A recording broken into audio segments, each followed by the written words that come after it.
sometime between now and the first of the year, but the reason I say today is so it's still fresh in your mind. But before next year begins, you need to sit down on your own and decide what your goals will be for next year. Because you're in business for yourself. You're in a profit-loss situation. And you need to make it a profit situation. So that when you go home, your spouse or your significant other, whatever, says, you've done a good job. We appreciate what you've done. And at the same time, you feel good about the things you've accomplished. Now, one other thing about goals. When you set goals, you have to be emotionally attached to those goals. Let me tell you what I am significantly emotionally attached to. July 4th, 1993, I'm going to buy a brand new 1993 Corvette. It's a toy. It is a toy. It is a toy. And every time I see a picture of one or I see one driving down the road, I go, oh yeah. Oh yeah. And my heart goes, and my wife goes, knock it off. Because you know what? That's not her goal. She wants something else. So I have to buy her a van again. We used to have a big custom van. We sold it. We've got to buy her a van now before I can buy my Corvette. So I got to go spend $30,000 on her before I can spend $70,000 on me. I don't know why that is. Wives are kind of like that. If you want to spend twice as much, you better spend something on her first. That's okay. She's a good gal. I'll do that. Okay? But that's my goal. Now I'm going to tell you something else about goals and achieving goals. One of the things that people forget to do is write them down. How many of you write down your goals? How many of you have never written down a goal in your life? I would challenge you to write down your goals. Sit down, and it's got to be before the end of the year, and write down your goals. And start with your 20-year goal, to stay alive. And work your way backwards. What am I going to have to do to be alive in 20 years? Well, I'm going to have to eat right. I'm going to have to sleep right. I'm going to have to stay working. I'm going to stay reading and all the other things that it takes to stay alive for the next 20 years. Or I'm going to be living in $1 million house or whatever. One in today's $1 million prices, not one that's inflated in 20 years. Okay? So you have to keep in mind then that map it out backwards to today so that you know what you have to do every single day to reach that 20-year goal. And then write it down. And you know what also helps when you set a goal? Is to sign your legal signature. Just like if you were signing a check. It does something psychological.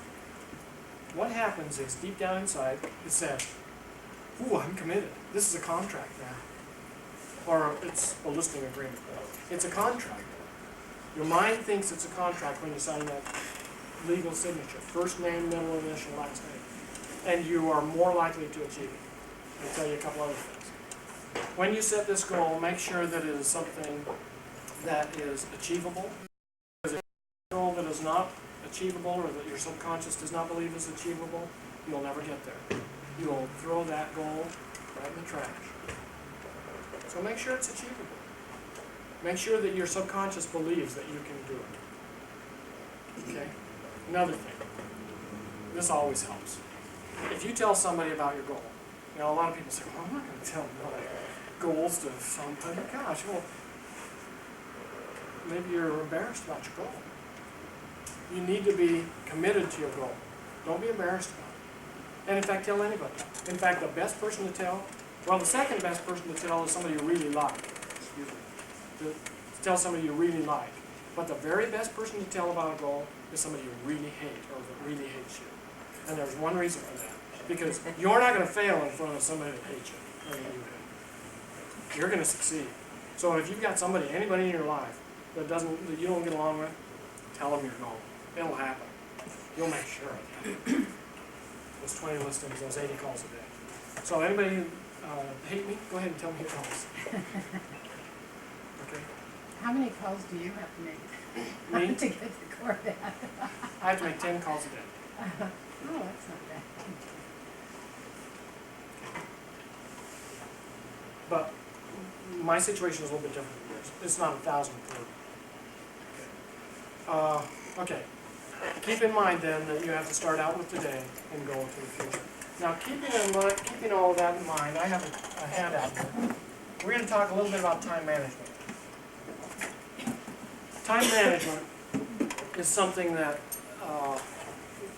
no realtor, no good realtor, no successful realtor can do without. Now, these are not real good copies, but bear with me. What I've done is I have developed, and Steve will back me up on this, I've been working on a time management system that could fit in my pocket for a long time, and now I have one. It fits right in my checkbook. And these are copies of pages from that system. And let's go through it from the top to the bottom. Up in the top left-hand corner is a square that says above it goal action. And the reason that says goal action up there is because this is where you put what your goal is for the day. If you have no goal for the day, then leave it blank and take the day off. In fact, don't get out of bed. Okay? Because if you get out of bed, you might do something. You might accomplish something. And you don't want to do that if you don't have any goals, by golly. Okay? But if you have a goal for a day, put it in there. And you can write it down real small, or you can write it real big. Or you don't have to use this form. Use any form you want. Use Franklin planners. Use those electronic gizmos that have been coming out. They're really good. But use something and make sure your goal is on there, so that your mind knows and sees all day long what your goal is. Okay? On that same side of the column are all of your appointments. Write them down. Okay? Very simple. Write down what time your appointment is, who it's with, or where, or if it's lunch with Vince because he's going to give me a bonus or whatever it is. See, look, you kidding. Okay. Okay. On the other side is, I don't put the dates in my book, and the reason is because at the beginning of the month, I have a real problem with organization. Keeping in mind, remember the personalities we talked earlier? I'm not very auditory, and so I'm not naturally a very organized person. So I have to have something to keep me organized. And at the beginning of the month, I'll forget something, like somebody's birthday or something. And so I have to put in the dates every single day. Well, I used to use a Franklin planner, and the dates were already there, and I'd forget things through the month that came up every month. I'd forget things.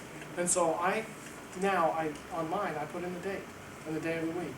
That way I have to consciously think about what is going on that day of the week, that day of the month, so that I can write it in the things to do it now column. Okay? And that's what that's for.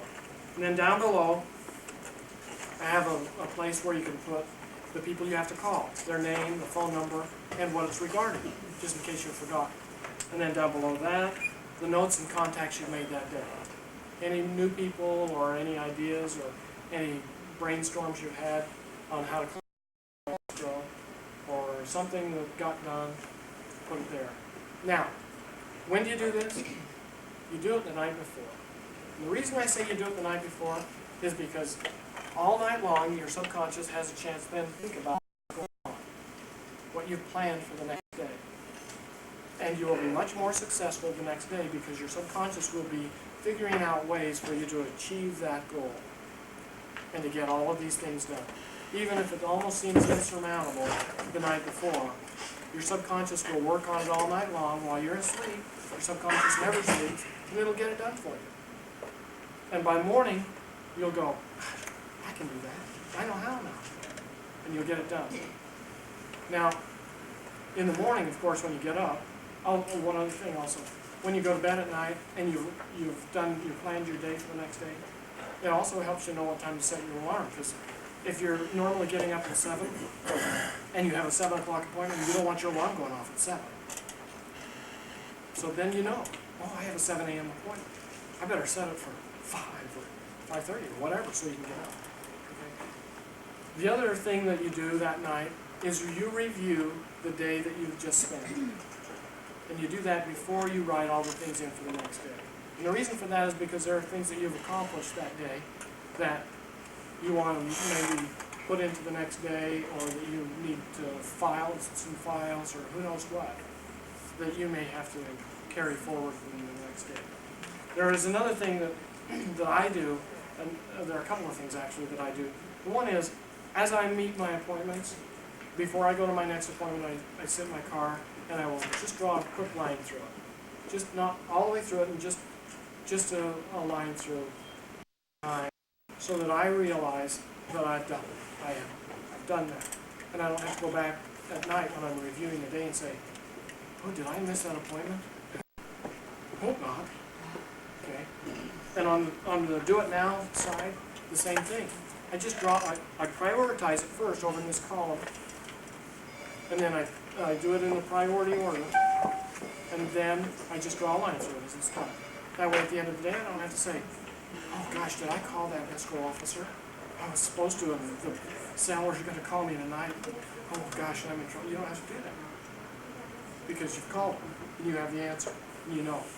And you probably even wrote down another thing to do today, and do it now, is to call that buyer or that seller and report what the escrow officer said, so you cross that off too. Anyway, so at the end of the day, you review the day and then plan the next day. And you can do that every day for the rest of your life. Now, I had a guy, an office manager for one of my offices, who said, I don't carry a Franklin planner. And that was when I was carrying one of those big bulky Franklin planners. It never fit in my pocket. I had to carry it around. And I was carrying that, and he says, I don't want to carry one of those. I hate them because I don't want to be married to them. I don't want to have to look at them on the nightstand every night, and I don't want to look at them on the nightstand every morning. He says, I want to be free. I want to be free. And so I'd ask him if he got this done. Well, how come I didn't write it down? Well, did you get that done? No. So eventually he started writing things down anyway. Well, I gave him a time management system. And I explained to him this entire concept, because prior to that, years ago, I worked for an organization. I had a sales manager that was my sales manager over me, and this was his time management system. It was a bunch of notes. And what had happened is, he'd get a note from the secretary, say, call Jim Shue, and he'd put it on his desk. And then he'd get another note from his wife saying, bring home some milk. And I don't know where that went. And then he'd get another note from his mother, come over and mow the lawn. And he's got this one note though, right? And pretty soon he's got these notes, and they're flying all over the place, and he doesn't know where they are, and he doesn't know what's going on. All these notes are just, he's going bonkers, and he's going, oh, what was I supposed to do today? And he's got this list somewhere on his desk, and he looks down, and there's his desk, and it's a mess. And he's saying, what is wrong with my life? And so I'd start picking them up, and he'd pick one up, and he'd say, bring home milk. That was a week ago. And he'd pick up another one and say, closing at 3 o'clock. I wonder what day that was.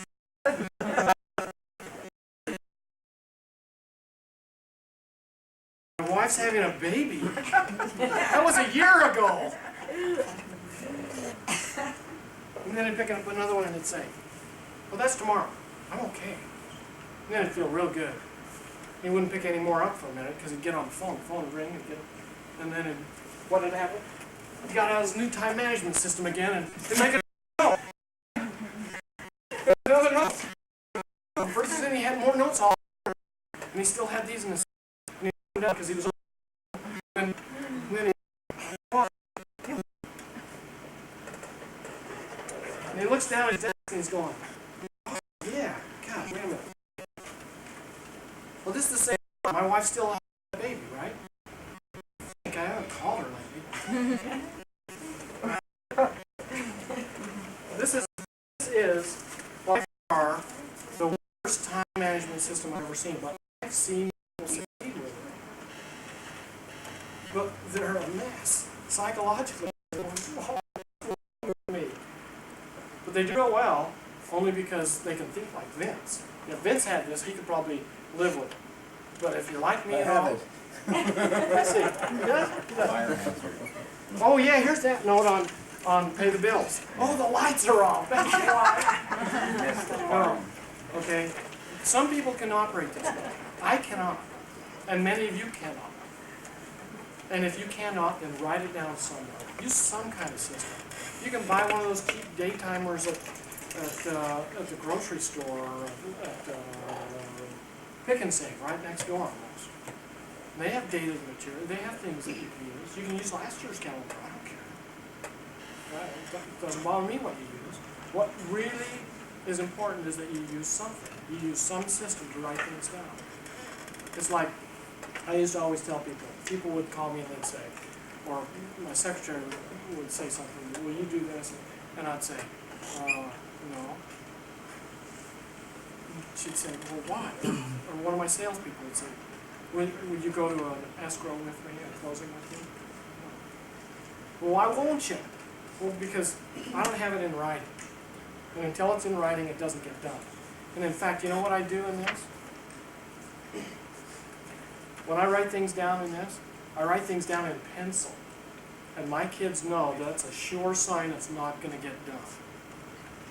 And so when they want something, they've got an event at school or something, they get it, and they write it down in ink. Because if it's in pencil, I have an eraser. I can change it. And I do. And that's what I tell people is, if I write it down, it may get done. I have the option then of doing it or not doing it. If I write it in pencil, I can erase it. I can put it I can change it. I can do anything I want with it. But if I write it in ink, I can't change it. That's the highest priority of the day. So my daughter will sometimes grab it and write something in ink. And then I know this is the most important thing in her life. And I have to get it done. I personally have to do it. I can't have my wife do it. I can't have somebody else do it. I have to do it. It's in ink and it has to be done. That's the way I do things. Now I would suggest you do things the same way because it helps. If you're the least bit disorganized, even just slightly disorganized, do it that way. But if you think you're know-it-all, then go ahead and do it some other way. Any questions about goals? Any questions about time management? Oh gosh, I forgot to do this. Marty, you have a question. You don't? I'm glad you're here today, by the way. I was getting worried. Okay, any other questions about that? You have. If let's just say you're working 8 hours a day, 5 days a week, 12 months a year, right? Let's say if you get up a couple hours later than normal, hours, actually you end up working like 9 months out of the year. That's right. It doesn't take long to be a school teacher, does it? If you wake up a couple hours earlier, you're actually working on 14 months, 12-month period. I had a guy I used to work with who, when I said, I just don't have time to do that. His first response was, well, how many hours a day do you have? 24. Well, how many hours a day do you work? 10 to 12. Well, gosh, I have 24 hours and I can get it done, he'd say. Yeah, but it's not the same. Well, sure it is. It's all the same. What it comes down to is one simple fact: priority. Very simple. If it's your priority to sleep in the morning until noon, is that morning? No. But if that's your priority, then you're going to sleep until noon. That's your list. That's the highest thing on your priority list. If it's the highest thing on your priority list is to get up at 5 a.m., then that's your priority. I remember when I was a little kid, my dad used to say, because we'd drive around this beat-up old Plymouth, 1938. He said, we could buy a Cadillac. Great, Dad, buy one. Don't be such a cheapskate. And he said, we could, but we don't, because we have other priorities. We want Christmas to be nice for the kids. We want electricity. What? Christmas, I can relate to that, but electricity I couldn't relate to. Okay. Well, you like taking a warm bath, don't you? I said, no, I couldn't relate to that either. Okay. So let's see, what do you like? Oh, you like food. Okay, so that's one of the priorities. he finally figured out one of my priorities was food and Christmas. And he says, and those things are really important to us as parents. And we can buy a Cadillac, or you can eat. I take your pick. Okay. I guess I'll eat, Dad. No problem, I understand. And each one of you has to prioritize your day and prioritize your life. And it doesn't matter where you are or what you're doing, but your priorities are your priorities and no one else's. With the end of the year here, we have in the past, and that's when we've been most successful, is when we've had individual meetings with agents on goal setting. And that tended to take a little bit backseat this year to the economy. Isn't it strange? The things that make you successful you stop doing because of paying attention to things that aren't going to make you successful. So with the timing in the year, as far as goal setting goes, what's a good way to present as an agent to an owner, a good way to present your goals? Including your personal? Or I would, and I'll tell you why. Remember what I said about it doesn't matter who you tell, but tell somebody your goals. If you tell your broker your goals, he's going to understand a little bit more of the big picture. It's like if you were walking up, if this were fine art, which it is not, but if it were fine art, and you walked up and you looked at it closely, you could see the brush strokes, couldn't you? And you could see which direction they were going, and you could make out whose signature it was and all those other things on it. You could see exactly what this fine art was all about. But you never get the whole picture. You never really quite understand that this might be a picture of a beautiful lake or whatever. You never get that from looking at it really close up. You stand back about 10 or 15 feet and you get the whole picture. You understand what it's all about. And you say, gosh, that is beautiful. I mean, up close gives you the details, and that's important. But you stand back, you get the whole picture. Well, that's what the broker really wants, in my opinion, is he wants the full picture. He wants to know why your goal is only to make $5,000 a year. And if that's all it is, why? Because I'm independently wealthy and I don't have to work. Anybody out there like that? No, I didn't think so. And so your goals better be a little bit more than $5,000 a year. And Vince is going to help you work through those. If he sees that your goals, when you present those goals to him, include, I am a working mother, I have another job, I babysit my father who's dying of cancer, and 6 days a week, and on and on and on, he's going to understand why your goal is only $10,000 a year income. And then he'll understand. But if it's only $10,000 income and hand it to him and say, bye, away, he's going to look at it and he's going to go, gosh, I got to lose. And when he does, I got a real winner. He's going to work harder for that $10,000, get less time than somebody else that might be.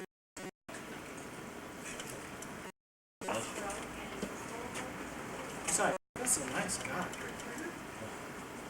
Anyway, don't spread that around. seems this is a nice guy, and he will help you with your goals. If you haven't sat down and formulated your own goals, and you don't know exactly where to begin, maybe Vince will help you. I think Vince would be happy to help you. What's strange on goals is I went to Tommy Hopkins once on that thing with the notes all over the place, and he had a system where every day you filled out a planner. And there wasn't a date on it. You wrote in the date, you wrote in your similar to that, but every day. And then it was a legal pad, and you could take that pad off during the day and decide to change it. Like if you got too messy and change your date, you could save those. And that was one of the eye-opening things of being able to look back and see what you've done, what you've not completed, and what you need to add on to your new month, because there are notes that stay on the floor. That's right. And it's not that they're not important, it's just like the pencil. You can erase them, but it doesn't mean you should forget them. Right. And also like with goals, it's like goals have to go up every year. I know I have an income goal that I've reached every year, and in some cases just passed it a little bit. Well, now that goal is 3 years old, I have to change it. So they have to change, and that means I could keep just working harder if they change. So I think what you're saying on that is, if your goal was 60,000 last year, it ought to be 65 this year, yeah, this is. even if it's bad. Well, that's what, the commitment to the people that are here as well as the whole office is we have met, haven't I met with some of you previous years, where you told me what your goals were, and we wrote them down in a letter form. And then I would meet quarterly with you to discuss them. And we did that very successfully last year for the first 3 quarters and stopped the last quarter. Now this year, we're in this year, that last quarter knocked the hell out of everybody, and so we were scrambling to pay the lights versus looking at our goals, which if we worked on our goals, the lights would have been not a problem at all. So we'll be doing that over the next 10 days or so. If things start to calm down this week, or at the end of the week, next week, and the following week. The thing I'd like to ask, though, is those of you that don't have daytimers or calendars or a schedule like that, you start to look at what other people are using and what they use and try and you don't have to run out and buy anything expensive. I mean, things are being given away for free and shoved in our noses That's right. all the time. And also how you can use the computer for organizing yourself and getting rid of those notes by putting those people you've talked down in the computer. You know they're in there. And if I don't get to them this mailing, I'll get contact them at least in the mailing. I'll get to them. So all the tools are right in front of us. We just start to grab onto them, start using them. They're all there. We just aren't using them like we should be. That's right. The computer itself is so amazing to me. It's just, 10 years ago we didn't have computers in our office. We had these little terminals that we access the board. And that was it. And now the computer will do, I don't know what your system does, but on my system, just on my laptop, it's plugged in my car right now, but just on my laptop I have time management, I have all kinds of things I could use. And again, it's just right now, client management is all that some people need. And from that, you'll get excited to see what it does. It's just client management and at least knowing where the names, the phone numbers are, the last time you talked to the person, what you talked about. Because when you call up 6 months later and say, how's your husband feeling? They think they know you. And they've only talked to you on the phone one other time. But you had a good conversation. So, I'll show you how I use my stuff. There are other people in the office who are very successful and show you how they use yours. I don't even know how the hell Carlos works, to tell you the truth. I don't know what he has. But, that'd be something interesting for me to find out. What does Carlos really do? I've never seen him with a day timer. Never seen him with a pocket calculator. I just see him in and out, in and out, in and out. Now, how does he do it? But if once you get your system down, without it, having the day timer by your nightstand, looking at it on a monthly basis to figure out what you forgot to do last month that you need to do, and then writing down your goals. It's just imperative, so imperative. That's right. Okay, let's take a break. Okay. Is it warm in there? It's probably warm. I should take it back. We have people, especially Josh. How's your back? It's fun it's across there. This time of year, My cough or Yes, sir. Oh, mine's all gone. I'm all totally, I can do it. Yeah. every time I cough. Oh, that's, you take extra calcium and stuff like that. No potassium I do, but not calcium. Well, you need, your bones are healing there, Man, I'm telling you, I take, you should even, every woman should take calcium, I think. But you need to take a calcium. I went to a clinic once. You need to take a calcium that dissolves immediately, and there are some calciums that don't dissolve. And she told us, and she said, go home and put it in a glass of water and see how long it takes it to dissolve. And I did, and mine dissolved immediately. But she said, there are some calciums that take forever to dissolve, but she said they don't do any good. But I took 3 I do every morning anyway, but I drank some skim milk. That's what he says about milk. I use yogurt a lot. Oh, that's good. That's good. You're getting calcium there. But anyway, every woman needs extra calcium. No, when I'm laying down, I do it. Because it's like, But I did take a lot of. I stayed on, made sure I got my calcium in. But mine is fine now. And I had just as bad I had almost as bad a fall as you did. well, I fell and I jerked like it was. Yeah, That was. get your I don't know. It was muscles, on too. a tile too. Yeah. Where's the sidewalk? Mine was. I I don't just know, I you just know, hit the it's- sidewalk. But oh, She that's a shame.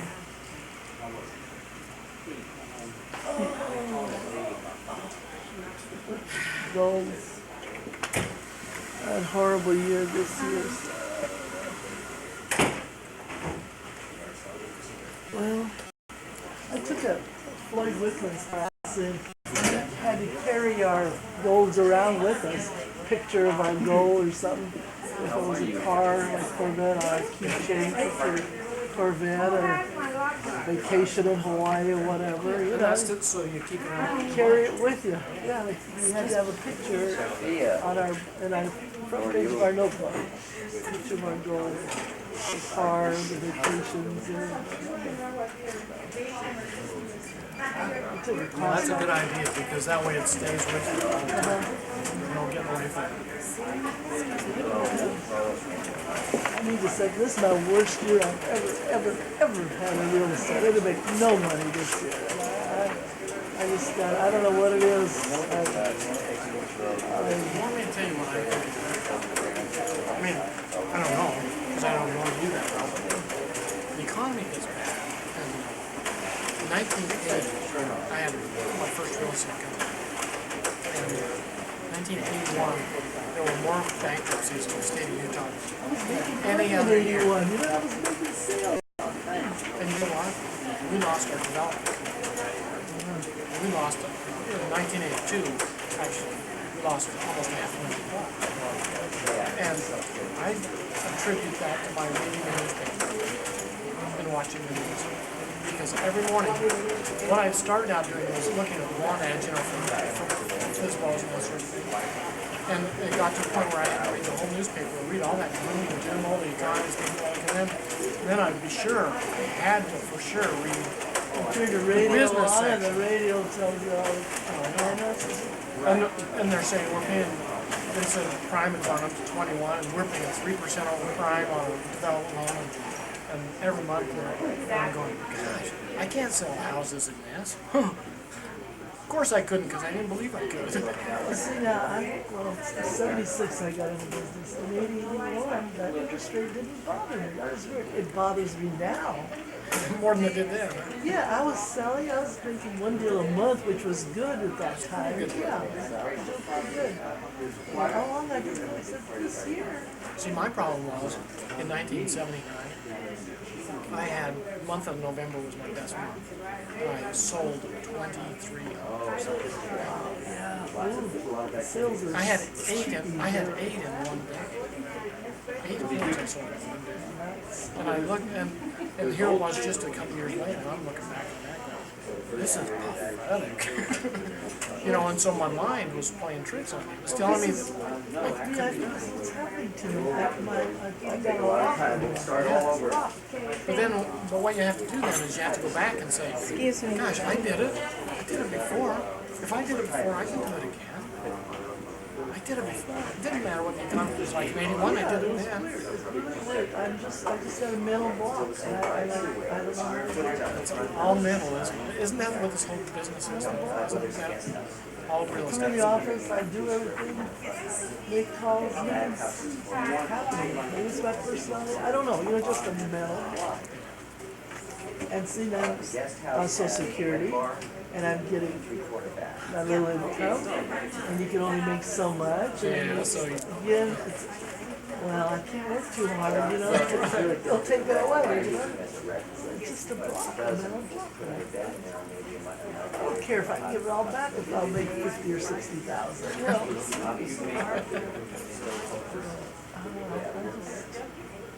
this year I was a failure. I just they get tough. so this is like, I don't know why you get up and go to the office. I don't know why you get up and go. Don't you hate it when you say those things to yourself? Yeah, I don't know why you go. It does get tough. But you just have to remember, I've done it before, I can do it again. That's why I want to take all the classes I could, anything that'll clear that mind. Well, that's kind of how I got into this mode. Was I decided one day I took a couple of classes, seminars, read some books, and I thought, if I just get, and one time I went to one of them,